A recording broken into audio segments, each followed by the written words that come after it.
The legacy of Xenosaga will have massive spoilers for the entire Xenosaga Trilogy.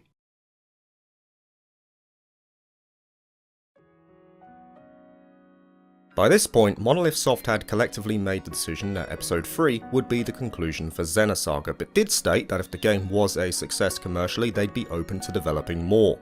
As such, this final game had a goal of not only bringing about a satisfying ending for the events up till this point, but also to address issues from the prior games, especially Episode 2, which was not received favourably by critics and players alike. And though it's fair to deduce that the final game did not meet Monolith Soft's commercial benchmark to continue the series, it wouldn't be a stretch to state that it ended on a high. For me, Episode 3 was where everything came together. It was the point at which Xenosaga reached its peak in many respects, where Monolith Soft had found the optimal formula. I'll say immediately, it was my favourite game in the series, and by a clear distance. It didn't take me long to figure that out. Episode 3 begins with a flashback scene of a boy escaping Mictum, a planet under attack by the Gnosis. His mother puts him in an escape pod before transforming into a Gnosis herself. Immediately right off the bat, it has caught my attention. It's heartfelt, it's somber, and it's got familiarity with a common enemy in the Gnosis. This here is an excellent opening cutscene. It then jumps to the future where the Testaments are standing over a tomb of some kind in a room that looks similar to the one from Cosmos' Encephalon realm in Episode 1. In the meantime, Shion is joined by Kanan and Miyuki at a secret facility to find some valuable info relating to increased Gnosis attacks, and we get control from this point for the first dungeon. We make our way through and oh god, a colour puzzle? Oh please no, for the record I'm partially colourblind, stuff like this is my bane. But anyway, get through that after a bit of trial and error and we find some robots to take out. So, let's see what Episode 3 has to offer combat wise, I guess. Is it going to be more complex? Is it going to take longer than Episode 2? Let's just rip the plaster off and... Oh? This is what they went with? Oh my word, it's beautiful! It's so simple, it's so quick! I've never been so happy to have a traditional turn-based system. No event slots, no stocks, no zones, just pure turn-based fun. Xenosaga Episode 3 is completely different to the previous two installments, to its benefit as well. The boost gauge does return, which is fine, I had no issue with that mechanic, but they give it an additional use this time around in a special attack linked to each character that uses 2 boost slots. If you finish an enemy off with this move, it causes a finish strike, which increases the rewards you get from the fight. This boost gauge can also be increased from its current maximum of 3 with items found throughout the game. As for combat itself, you have normal attacks, tech attacks, and ether abilities. That's it! You get more as you level, or you can unlock them via the character's unique skill trees that also contribute to flat stat increases. Episode 3 also brings back the braking system, but does it through a gauge, which I'm sure many JRPG fans will at least have an idea of. Every enemy and party member has a brake gauge. If it fills up, that individual becomes inactive for 2 turns and they take more damage on top of that. A decent change for all intents. Lastly, standard equipment management has returned, as has money. That alone is an improvement. The one word for the combat in Episode 3 is streamlined. No bells, no whistles, just a by-the-numbers turn-based system that effortlessly manages to be the best the series has. I can't emphasize enough how happy I was when I first started playing Episode 3. It was such a nice change and helps that it was well executed too. Once obtained, the group managed to escape and we joined Shion on her island retreat. And just look at all that scenery. You dirty bastards. To the art direction though, they nailed it. Completely nailed it in Episode 3. It's the perfect mix of Episode 1 and 2 style. Not too stylized, not too realistic, all the characters look great. Well, I mean, Ziggy looked great in all 3, but he doesn't really change, does he? But the likes of Shion, Cosmos Jr., Momo, it was bang on. They found the sweet spot. Also, the pre-rendered backgrounds like the cliffs on the beach or on 5th Jerusalem later on look great. There's one particular background that looks absolutely amazing considering the setting and the context. We'll be touching on that very soon. Now the reason that Shion is chilling on the beach is because she has since left Vector Industries and has been made aware via Alan that the Cosmos project has not only been transferred to the Galaxy Federation military on 5th Jerusalem, but that they're working on a new model entirely. This development has thus ended the current project related to Cosmos. Shion is then invited to go to 5th Jerusalem to see a demonstration. In the meantime, Jin, Junior, Momo and Ziggy investigate a mysterious object that has appeared in the star cluster that has been identified as a point of interest for Ormus and noted as the place where the lost saint sleeps by Margulis called Rennes le Chateau. When they approach it, it appears to be a literal fragment of a planet that acts as a backdrop to the upcoming battle with Margulis. And not only do we get one of the most visually stunning fights in the entire series, if not the most stunning, we also get another surprise. The ES combat in episode 3 is brilliant. It looks awesome, it feels awesome. ES units now attack with skills tied to a gauge on the left hand side. The higher this gauge is, the more attacks can be done in a turn. These skills can also lead to support actions from the other members with a maximum of 3 units per battle. The coolest thing about them though is that not only do they have their own equipment management with differing attack patterns and strengths, each ES unit can call on the power of Anima. As you fight, a gauge for each unit fills on the bottom right to a max of 3 in the late game. Filling this gauge allows you to enter an Anima state, which then allows for a special attack that looks so damn cool. And that's what I want. Not only do I get a solid yet unique system tied to the ES units, but I get a visually striking mode as well. Additionally, the little conversations that take place during the fights is a great idea. The pilots airing their grievances with each other as they beat down in their mechs, Gundam style. It's perfect. Episode 3 took one of the coolest elements of the series and made it work for the final installment. Damaged in the fight, the Elsa crashes supposedly into the fragments as Margulis escapes, which then expands into a hypersphere. From here, we jump back to Xion, who rides her ES to 5th Jerusalem, all the while describing events following the events of Episode 2's conclusion 1 year prior. Gnosis attacks have increased since Abel's arc swallowed the Zohar, and Xion found herself investigating the involvement of Ormus, and enlisted the help of an underground group called Scientia. Their expertise allowed her to pull off operations like the incident at the secret Vector hideout at the start of the game. Her research unearthed a Zohar-controlled program called Lemageddon, created by someone called Grimoire, and he was scouring the UMNs to find Nephilim, the girl who contacted Xion on several occasions in episode 1. Grimoire was being controlled by a specific Vector division who was headed by Xion's father, Suo Uzuki, and realizing that her father and the organization she worked for was partly responsible for the Gnosis terrorism incidents around the universe, she resigned from her role out of disgust and guilt. Now that is a lot of exposition, and this is where I want to revisit that point I made in episode 2, where Xenosaga relies heavily on the tell rather than show presentation for its story, and it's at its worst right here. This whole section feels like it was cut from the original plan, in that Monolith Soft had every intention of including it, but come to the decision to cull the series down, this was one of the casualties. Even so, there's so much information here that it seems inconceivable that it wouldn't be shown in game. Well, it was. Sort of.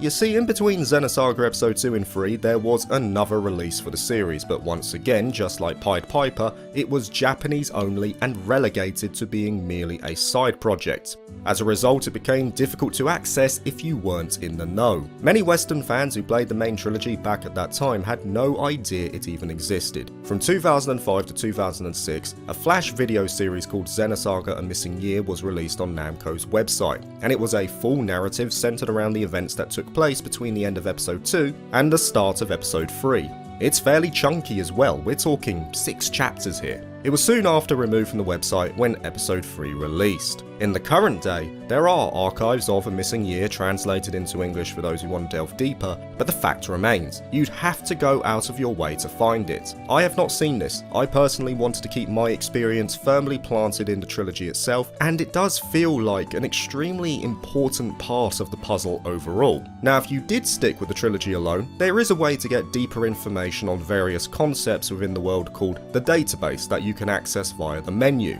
Database updates regularly during the course of the game and will give you a full breakdown of what actually happened during those events, where there are kidnappings, attacks, the involvement of Grimoire, who sounds like he would have been an important antagonist overall, but because Xenosaga had to end it all in this game, it's put down as a series of flashbacks and exposition. Again, we can only wonder of what could have been, because Xenosaga 3's story up to this point has been very strong and grabbed the attention immediately. I'm going to put something here as well for a later discussion point. This omission of the events leading to the resignation of Xion are a massive detriment for her character specifically, and for the player understanding her actions during this game. Bear that in mind for now.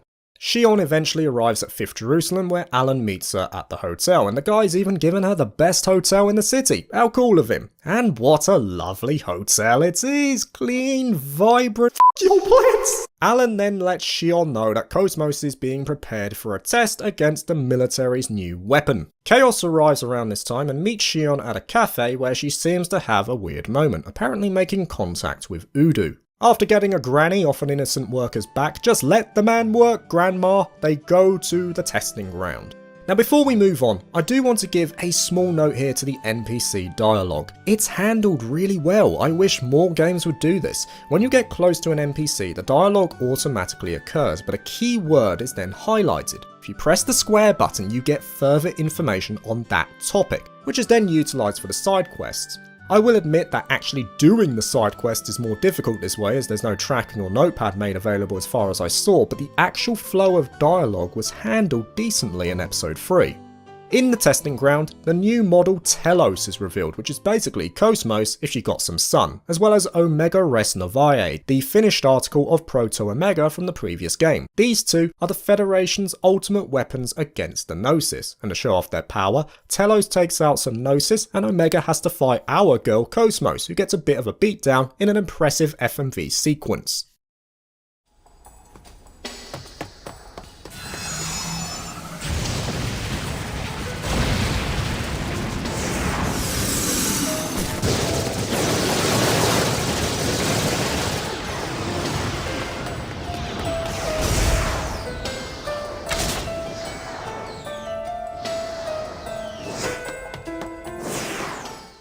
If you haven't guessed by now, the cutscenes are once again back, and episode 3 had the most of all the games, clocking in at just over 9 hours in total. But again, just like the combat, episode 3's cutscenes are the best in my opinion. Aspect ratio is lowered to give you that truly cinematic feel, and the actual choreography is great. Some of the later cutscenes are handled very well in terms of their execution and the context they find themselves in. I've got nothing bad to say about these.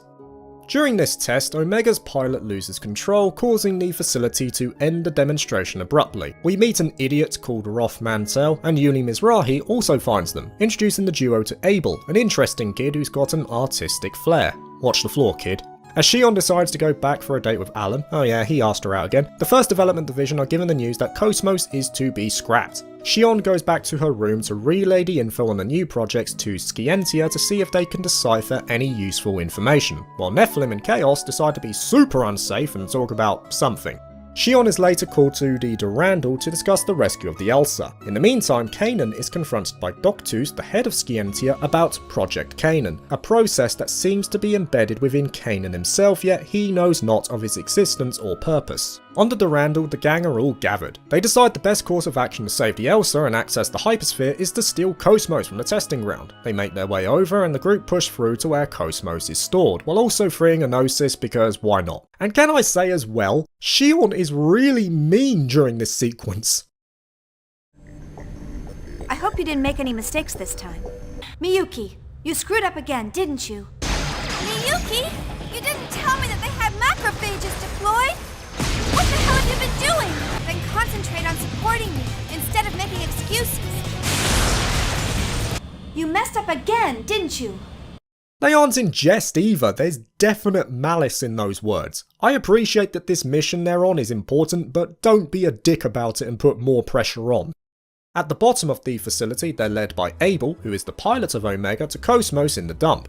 With Cosmos in hand, the group return to the Hypersphere and break through with her power. We now find ourselves on Rennes-le Chateau, or so we think. The Elsa appears to be fine, but currently flightless due to a phenomena on the landmass. The team gets the ES unit and heads out. They make their way through the cave system and eventually come upon a tablet that only Momo can read due to information passed down to her via the Y data. In here, they're attacked by Virgil, the Blue Testament, along with his trusty mech. But this is an easy fight, you know the drill, charge EP and... I must.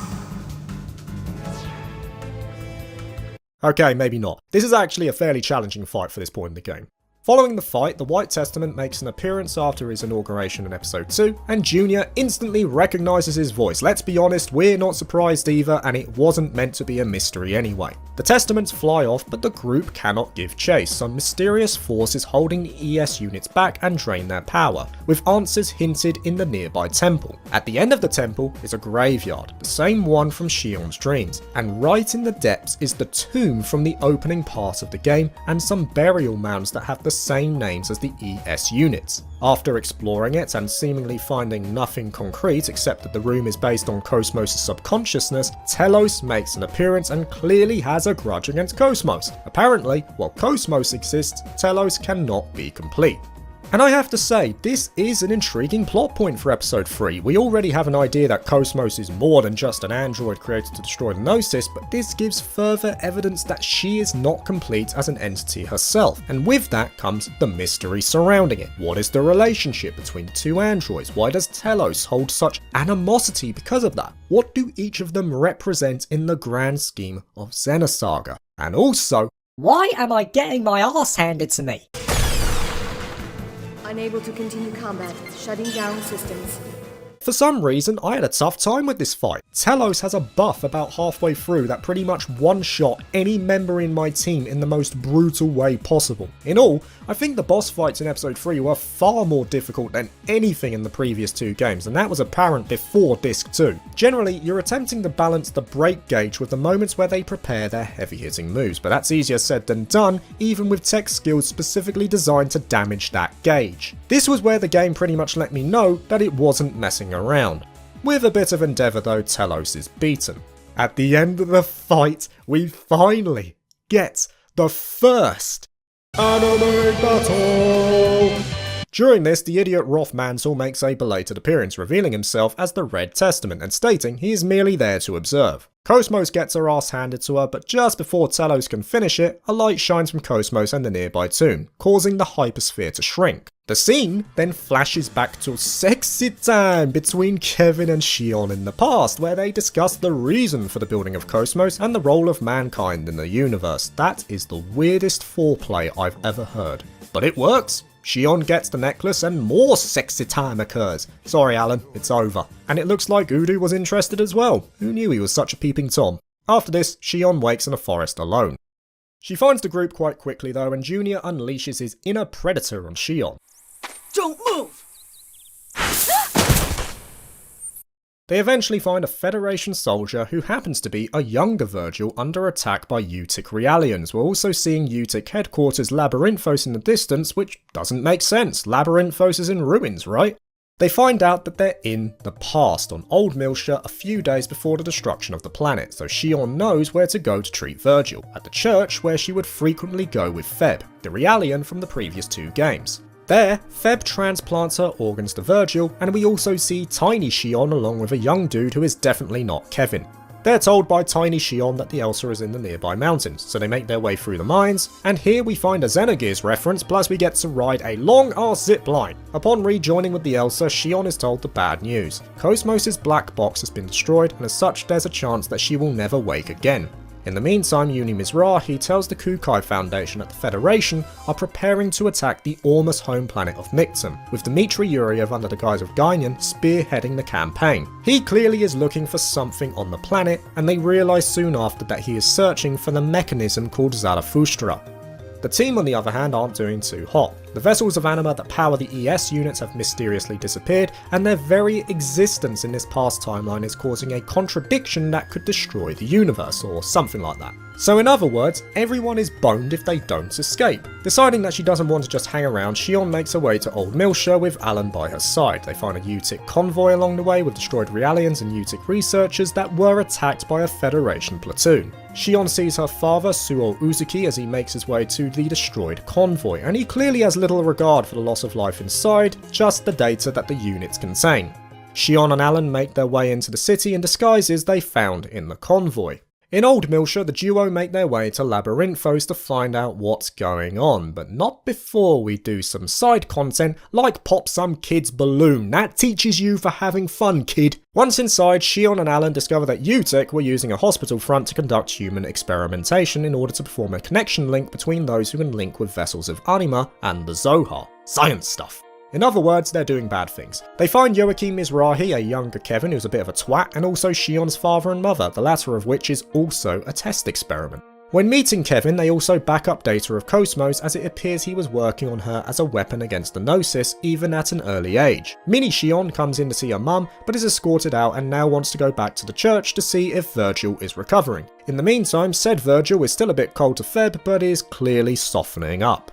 And this is one of my favourite parts of the entire saga. The relationship between Virgil and Fabronia is a great illustration of the core theme that we've seen since episode 1, the dichotomy between the role of humans, the role of Realians, and how they interact with each other. We've heard about it from the very beginning of episode 1. Realians are effectively created to serve humans, and therefore there is a power imbalance between the two. Virgil not only sees an enemy in Fabronia, but an inferior being too, at least in the beginning. Only through Feb's human actions does he start to soften up, which is a good show of development on his side. It's also a bit of a hit to the gut as the scene soon pans back to Proto Omega and the effective graves of Feb's sisters, just reigniting the cruel fate that they were subject to. Of course, the big question now is, how did Virgil turn from this point of peace to what he eventually became in episode 1?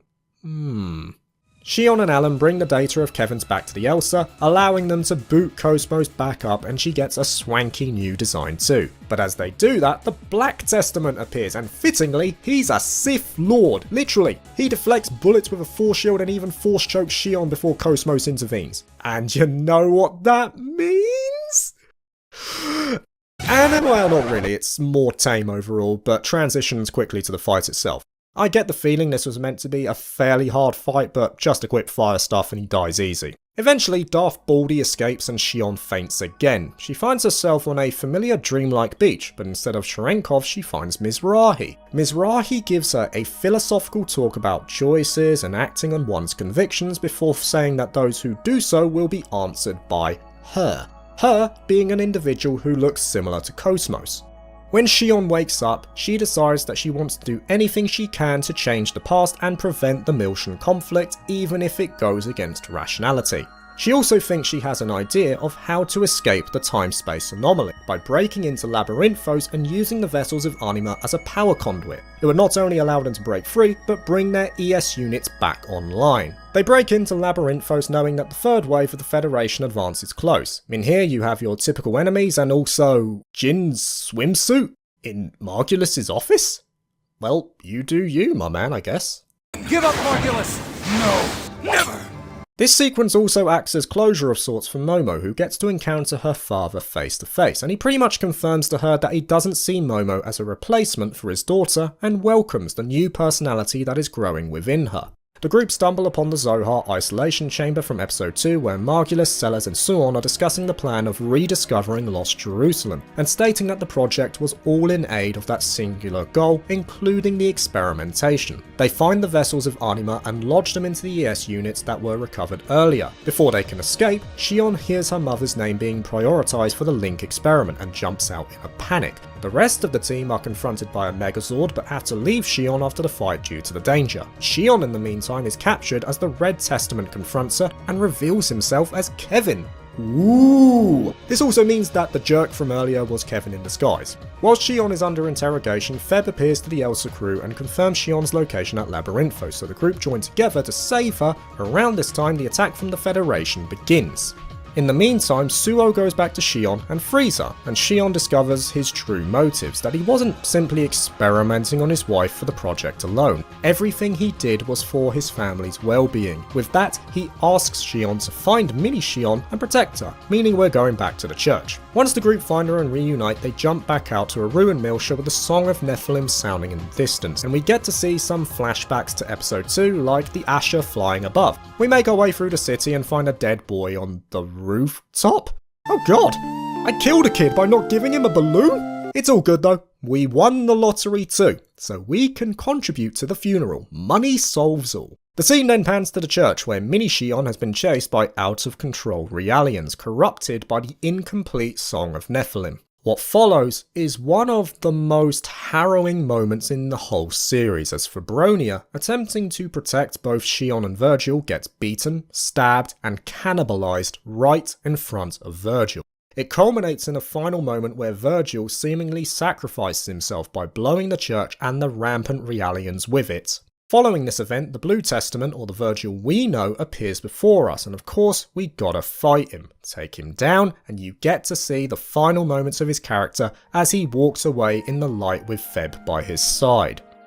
This here is one of the highlights of the game. I joked earlier that Virgil's character was just there to get sponged by Cosmos in episode 1, but episode 1 was merely there to show how resentful and bitter he was to Realians, to set up his character for this eventual reveal. On the surface, there's the disease he suffers from, which isn't really touched on too heavily in the game. It's only given the briefest of mentions by Xion in episode 1 when they first meet. Because of the Realian organs that we use to save him, Virgil suffers from a disease that affects the mind and body, to the extent where he needs to consume more Realian tissue to prevent the condition worsening. That's one reason why he feels he shouldn't feel anything towards Realians, as he's effectively relying on them to survive himself. More pertinently though, Febronia was his light and salvation. She was the one who showed him love and tranquility, the only time in his life he had experienced that. Though the number of scenes between them are minimal, they show a clear growth of the relationship between the two that works in both their favours and leads to this final moment. When Febronia is mutilated in front of him, that peace is robbed from him, and as a result it's no wonder that his hate for Realians becomes magnified by episode 1.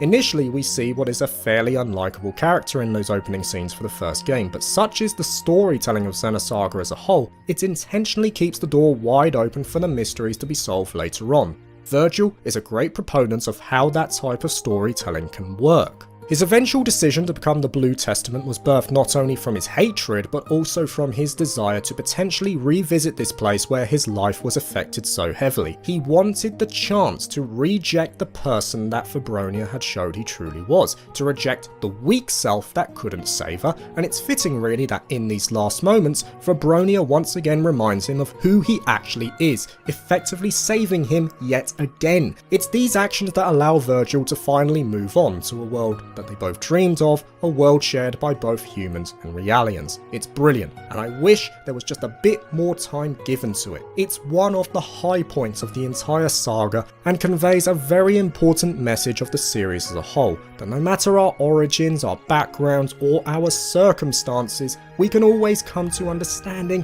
if we just listen to one another. On the other side, this sequence also gives us a window into the role of the Testaments, or why they exist in the first place, setting us up in anticipation for the later reveals. With this done, the group still have to find Mini Xion, who escaped the church while Feb and Virgil were distracting the Realians. They find her just in time and escorts her to Labyrinthos to find her parents. When they get there, the facility is in chaos, beset by berserk Realians. As they make their way through, Suo finds Mini Xion and saves her from the 27 series combat Realians, the apparitions we saw in episode 1. And the game pretty much goes survival horror again at this point. We've even got dogs jumping out windows. While a young Xion hides, she can do nothing but watch the Realians kill both her parents. Eventually the group find her and destroy them, but Xion is distraught that she couldn't change the past. Another feather in the cap for censorship here too, because in the Japanese version, this scene is a lot more bloody. The Western version removed all the blood from this scene, so when Xion is looking down at her hands here, it may look weird to us, but in the uncensored version, she's holding a pool of blood from her mother's corpse. It's here where the big revelation is shown. A young Xion, in her grief, seems to resonate with the Zohar and calls in the Gnosis, effectively dooming the planet. All along, Mizrahi was not the one who did this, it was Xion herself. Because of the deaths of her parents, she had locked the event away in her subconscious, but this reoccurrence of the events resurfaces the memory in the current Xion's mind. With this realization, she also loses control and brings forth Abel's arc that disappeared a year prior with the Zohar. At this point, Kevin returns as the Red Testament and explains what has been happening. this was not the past. This was a world born instead from the subconscious mind of Xion. Xion has the same power as her mother, but also the same illness, that being the ability to communicate with Udu. This ability though comes with a cost. Unable to assimilate to the waveforms by which Udu communicates, the individual who does so eventually dies. So in other words, think overexposure to the sun.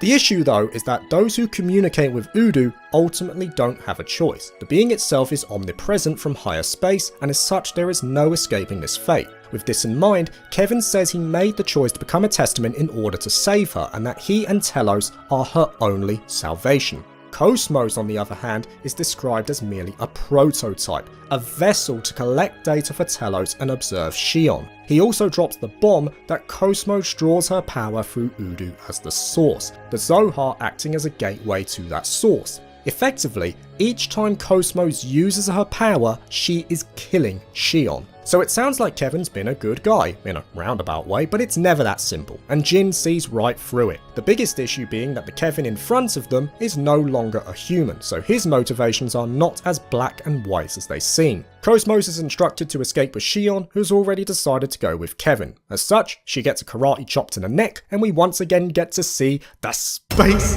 motorbike. Telos tries to catch them, but she can't because she doesn't have a space motorbike. It seems like an intentional design flaw. In the meantime, we see the coalescence of events from episode 1 and 2, with Mizrahi resolving to save the universe by sacrificing the planet. But the scene from episode 1, where he seems like a madman before falling from the building, has now taken on an entirely different meaning. Once again, we have here an interesting and multi-layered character. Mizrahi is not the madman we are led to believe from episode 1, but he's not the paragon of justice either. But to atone for his sins, he sacrificed said planet to ensure the universe would live on, a universe where his new daughter could be born in. It comes down to what the player thinks ultimately. Mizrahi did save the universe, but he was also a perpetrator of what eventually came to be, even if he was being used. Morally grey characters like this, and indeed Suwon though, make for compelling character arcs, and good discussion points, of which Xenosaga has plenty. The way in which Joachim eventually meets his end is also poetic, and once again displays the parallels between the series and Christianity. There is no doubt the game has a fair number of religious undertones. In the case of Mizrahi, his name is drawn directly from Saint Joachim, who is noted as the grandfather of Jesus. His death was scribed as being thrown from the walls of Jerusalem to prove his death to an assaulting army. Much like the source, Joachim Mizrahi dies by falling from the roof of Labyrinthos, reciting an excerpt from the Bible before doing so. This excerpt appears to take a double meaning. In episode 1, it's used as the ramblings of a man who has lost his mind and is bringing doom to all of Milsha, reinforcing the image of what we have of Mizrahi at that point in time, while episode 3 is him doing so as an acceptance of his sins and his ultimate fate. Of course, this is not the only parallel between Xenosaga and religion. They can easily form a full video in of themselves, from Junior's 666 tattoo and his role as the ultimate anti-Udu weapon, which sort of acts as a god in this series, to Lost Jerusalem, to the names of the Zohar emulators themselves. I myself, though, am not overtly tied nor interested in religion, so said connections never formed beyond references for me, and even then, it was only the obvious ones I latched onto. It's a cool idea and premise, but there's a suggestion that the games have a deeper meaning tied to religion than simply referencing it. But for me, I think the game has narrative depth aplenty through its own material rather than being defined through these religious connections. For example, does the name of the Zohar emulators being named after apostles have any bearing on this story? Not really. They'd have exactly the same weight if they were named Beavis, Butthead and Sid. Yeah, I'm exaggerating there, but you get the idea. Xenosaga never relied on the religious undertones to make a deep narrative. It would have been perfectly fine without them. Just before Labyrinthos collapses, the group are picked up by the Elsa, of which Cosmos and an unconscious Xion have already landed on, and this ends Disc 1. For the record, that took about 18 hours. The game as a whole took just over 37 hours to beat. The sudden appearance of Abel's Ark has caused Federation planets to begin disappearing. In light of this development, Yuriev begins to make his move, and uses the Federation fleet and the Macabre to move upon the Ark in Mictum space, where a large-scale battle between the Federation and Ormus is already taking place. In a bid to prevent him getting the Zohar, the Elsa intercepts the Macabre. Now, for all my praise of episode 3, there is one thing that I wasn't a fan of. The dungeons. Not all of them, but a fair few. This one here, aboard the Macabre, is everything I cannot stand in a JRPG dungeon. It's got a lot of scale to it, which is fine by itself, but the actual traversal through the dungeon because of that scale makes it a chore.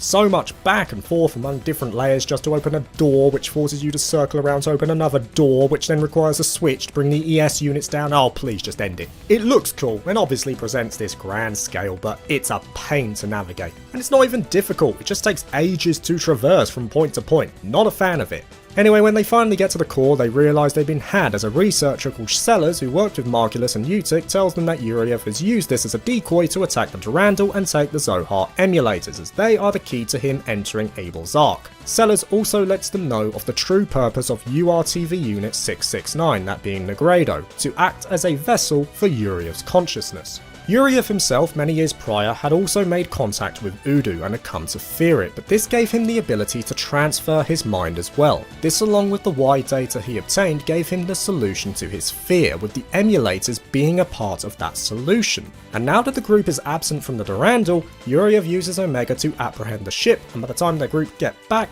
Yuriev has already done what he needs to do. Plus, he gives the truth of his plan to ascend to godhood himself, just like the ancients, to be on par with Udu itself. Using the emulators and ramming them in the Ark causes the entity to change shape, and for Omega to attain a new form as it merges with the original Zohar in a scene reminiscent of early Power Rangers. With these events, Wilhelm and Kevin watch from the side, content with the awakening of Omega, while Margulis questions why Ormus are allowing these events to occur without resistance. With the help of Scientia, the group break into the Ark. What follows is another long-ass dungeon, you already know what I think about that. It's all about going into these coloured balls, taking out a mech at the end and then opening the core to Yuriev by the end. The group infiltrate the core of Abel's Ark and confront Yuriev, who once again expresses his desire to become a god to escape the fear he once experienced. Yuriev is pretty much the ascend to higher plane antagonist that every JRPG series needs, but as a result isn't too interesting. The fight itself though is cool. You take out Yuriev first in his human form, and then destroy a souped up Omega in space when he merges with it.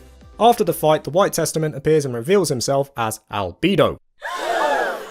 What a surprise! He arrives to take both the Zohar and Abel away from Yuriev, placing them on Mictum. His second reason for appearing though was to save Negredo, while also acting out his best Sundare impression. We know you like them, Albedo, just say it, man. This is a really cool moment though. The three as URTVs have the ability to counteract the Udu-infused Yuriev and thus seal him away, but using the link between the URTVs, Negredo's consciousness can be taken into Junior's body to ensure that he lives. Negredo, however, takes matters into his own hands. He takes over Albedo's body instead and forces Albedo's consciousness back into Rubido, allowing them to be whole once again and granting Albedo's ultimate wish. Negredo disappears, and Albedo, content with being part of his twin once more, fades into Junior's subconscious, letting him know before he fades where the Zohar and Abel are, that being Mictum.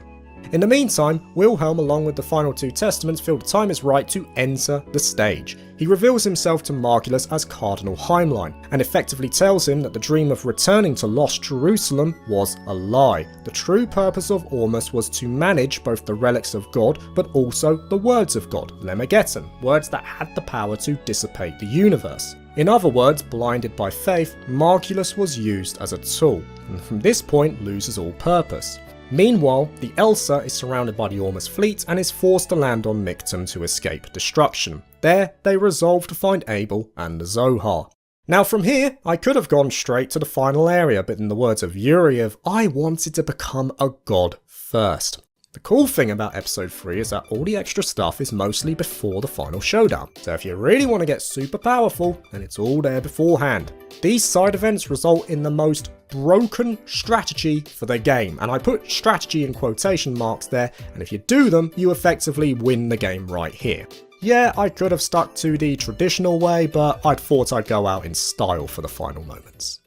The team land on Mictum, fighting various ESs along the way and releasing their vessels of anima. We take down the likes of Pellegrini and Voyager, where we also learn that Voyager was the culprit for the death of Ziggy's wife and child many years prior, and maybe that gets touched on in Pied Piper too. It's revealed here that Ziggy was invited by Voyager, an Inspector colleague back when he was human and part of the Force, to become a Testament. Voyager became one to escape the fear of death, while Ziggy refused and ended his life. Kanan at this point reveals to all that he's been unknowingly working behind their backs as an observer for Wilhelm so that he can find more suitable Testament subjects. He's also one of Ziggy's prior subordinates. In an effort to regain his sense of self, he manages to trap Voyager in another realm by preying on his lust for more power. We make our way further through and oh fuck me, more colour puzzles? In here we have the final showdown with Margulis, who has pretty much lost all reason for his existence, but even so, he chooses to go out on his own terms like a boss. And he's tough. The man hits damn hard, he is not holding back anymore. It's nothing that can't be handled though. By the way, more censorship here, he stabs himself in the Japanese version. The Zohar itself though is not here, so we go further into the underground labyrinth and there are a bunch of tough enemies down here. Not a problem though. Time to bring out my secret weapon.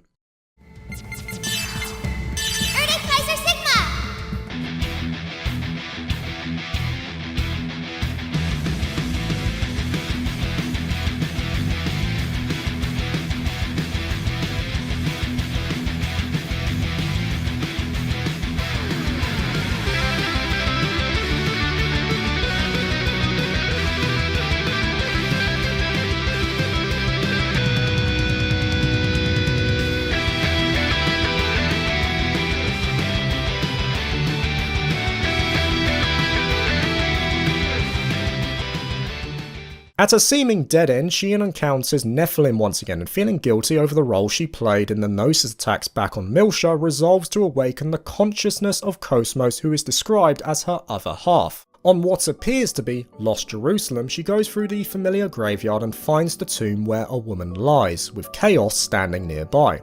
The woman in the tomb is Mary Magdalene, and she resembles both Cosmos and Telos. It's followed with some flashbacks of Mary, who along with Chaos appeared to live as apostles to the Messiah in ancient times, and there's a brief depiction of a maiden dying in Mary's arms. It turns out that this person who died is the previous incarnation of Shion, who is described as the Maiden of Mary. This action reawakens the will of Mary and Cosmos. Telos appears and names herself as the body of Mary and thus wants to join with the will to fully awaken. Now as for the fight itself, fittingly, it's really difficult. Telos was already a challenge the first time around, but we're right near the end of the whole series now. Of course she's going to bring out all the stops. I had to ensure that I used every option in my arsenal to slowly whittle down her health, knowing that she likely had a mechanic waiting for me that I had to strategize against, but with a degree of forethought, I was just about able to overcome this challenging encounter. With the new body, Cosmos makes Telos eat dirt and merges with the body to fully awaken as Mary. After the battle, Chaos makes clear the power of Mary, that being her ability to shape the universe. That power, though, can only be accessed via a key, which is Shion's pendant.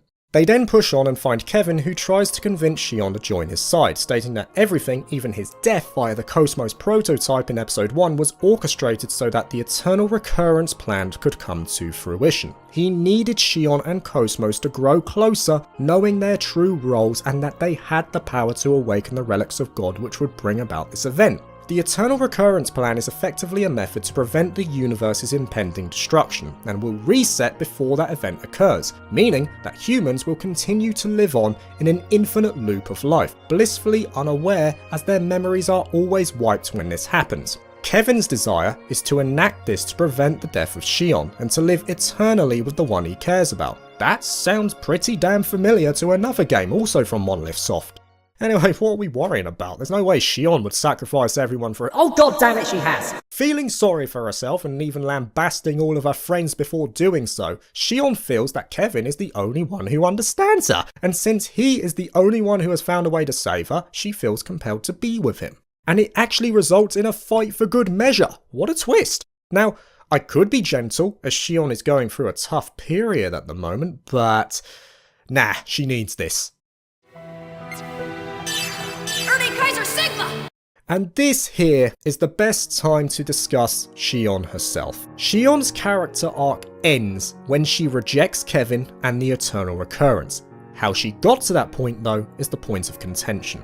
I want to make a clear distinction here before we jump into it. There is a difference between a bad character and a dislikable character. A bad character would be your power trip Mary Sue, someone who can do no wrong, who you can't relate to, and for all intents can do everything without the slightest struggle along with no character development or journey. Xion is not that. Her character effectively goes through the ringer in Xenosaga in terms of the trauma she has to deal with. We're talking about a person who witnessed the death of her parents, knows she is fated to die because of Cosmos, and feels guilt for committing her homeworld to its fate. There's a lot of problems there that Xion is faced with, and if anything, her response is indicative of a human. She is very relatable in how she deals with it because many people would act in this way when faced with those problems. There's irrationality, lashing out, desperation. Xion displays all of this to find a solution. In short, her reactions are perfectly normal and understandable. I want you to know that. Despite me empathizing with her though, I cannot stomach her in this game. And this here, where she was willing to go with Kevin and sacrifice everyone else for herself, was where I audibly retorted with "Fuck you, Xion."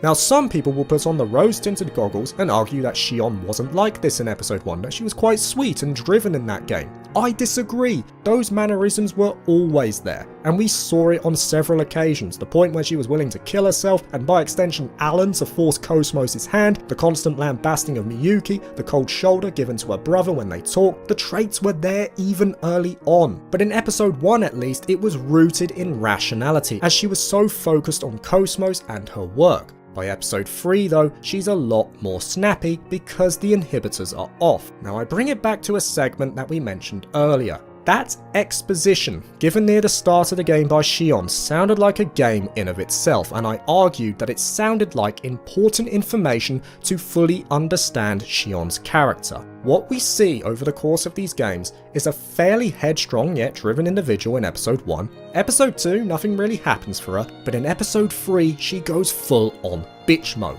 It's so sudden, but that shift, I feel, would have been explained within those events that Xion mentioned. As she finds out the truth of her father and Vector, we would see the gradual change in her mannerisms, rather than the whiplash of what we witness in episode 3. The rationality that roots her gradually fades away as her world falls apart. I think if that was presented to us in the games, I might have latched onto her more. But from what I was shown and the actions she takes in this game, she ended up becoming massively dislikable. And I'm glad I'm not the only one who seems to think that. You want an actual likeable character? Here he is. This is Alan's time to shine. His words and actions managed to bring Xion back to their side. In other words, she breaks up with Kevin here. Alan wins! Of course, Kevo isn't happy about this, he goes a bit mad, but we Erde Kaiser him again and he calms down. After this fight, Wilhelm calls him back to the chamber where Zarathustra lies, and it's here where the game really needed a little bit more time as we get a ton of reveals in rapid fire succession.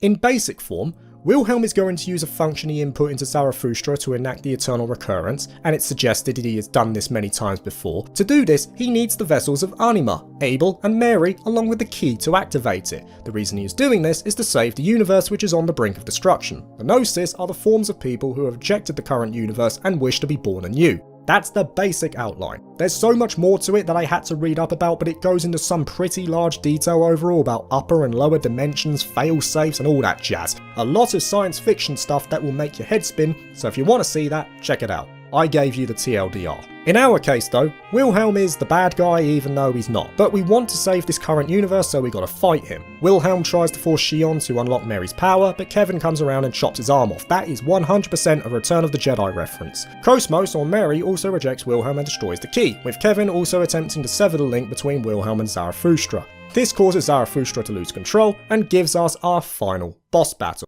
And I imagine it could have been difficult, but I just Sigma'd his ass. The game then enters its final stretch with a 40-minute cutscene. The collective wills of the Gnosis gathered at Zarathustra will be sent back to the origin at Lost Jerusalem by shifting this section of the universe to another realm. This is all in an attempt to give Xion and the others more time to find a way to stop the destruction of the universe. To do this, Chaos will use his power of Anima to slow down its destruction. Cosmos as Mary will unlock that power that she herself split into the vessels of Anima back in ancient times. Chaos says that this shift will give them a few 10,000s of years to find an answer, and that the source of all meaning being is on Lost Jerusalem itself, hence they must find it in the coming years. This means that Chaos and Cosmos must stay behind, but they say they will meet again eventually. As the ritual progresses, the collective subconscious of the Gnosis that has grown more resistant after each subsequent loop back from the Eternal Recurrence are unsure of this latest loop and attempt to fight back, leaving Cosmos and later Jin to fend them off while the ritual progresses.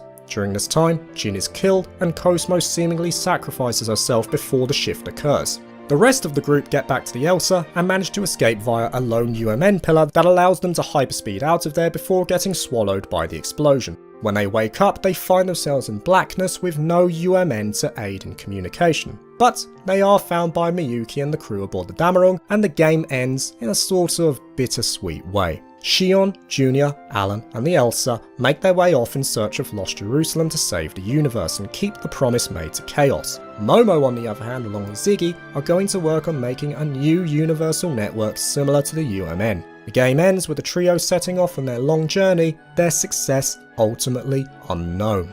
As the credits roll, Chaos's voice echoes out with Cosmos' body in the background, suggesting that their role is yet to end. If the universe desires it, they will remain, but until the time they are needed, they will rest. The credits end, and the sun rises over a planet that looks to be Lost Jerusalem, with Cosmos' body slowly drifting toward it and out of shot. And so ends the Xenosaga Trilogy. It gives you goosebumps, and I have to commend how the trilogy ends. Considering all the chops and changes, they really pulled it out of the hat for this final game. It feels like Monolith Soft finally had a view of what they wanted Xenosaga to be by the time the third game ended. It is without question the best entry of the three we have, a great combat system rooted in traditional values, solid cutscene direction and presentation, brilliant music, the return of the old voice actors from episode 1. It had everything that it needed, and it without doubt went out with a final hurrah. In summary though, as we come to the end of this video, what is the legacy of Xenosaga? What path did it open for Monolith Soft going forward, and does it establish a place among the pantheon of classics? For me, Xenosaga is not a masterpiece. It's too inconsistent in quality across the trilogy, with episode 2 in particular being a low point. It was so divisive in fact that you could easily point to episode 2 as being the death knell that signified the end of Xenosaga's original 6-episode concept. I also feel that while it had excellent setup and most of it was settled well by the end, a few of its plot points left a lot to be desired, like the role of Udo, which seemed to dissipate to nothing by the end. Wilhelm as the ultimate mastermind, I think he needed more focus. And I would have liked to have seen more of the history tied to Chaos and Cosmos, maybe as a sequence in of itself or even a game to better connect to their ultimate fate. No one can deny the ambition of Xenosaga. It was designed to be a magnum opus. Come episode 3, it instead attained infamy for putting the development team of Monolith Soft into a demoralised state, and it ultimately ended as a commercial flop. Remasters have been discussed for the trilogy, but it's largely been decided by those involved that to do so wouldn't be worth the time and effort, though we should never rule it out. I personally feel that a lot of the concepts and vision tied to Xenosaga was later realised in the stronger trilogy of Xenoblade Chronicles. I just feel that the journey of Xenosaga and how it eventually ended is a shame, because it could have and should have been so much more than what it became. That's not saying that it ended poorly, but when we consider what it was originally planned to be, you can't help but feel disappointment in its ultimate fate. Despite this though, Xenosaga is still a project that Monolith Soft should be proud of, and they were evidently trying to convey a message during this trilogy. It emphasises the will to always push forward, no matter the obstacles. We as humans are limited in what we can do, but it's up to us to make of our time what we can, to slowly yet positively change the things around us, whether that be for ourselves or for future generations when we have but decayed to dust. We have the power to shape our destiny, we have the capability of seeing that to fruition, and we have infinite ways by which we can make it happen. Thank you for watching this video. If you liked it, please like and subscribe for more JRPG content, and consider joining my Patreon if you're interested. Peace.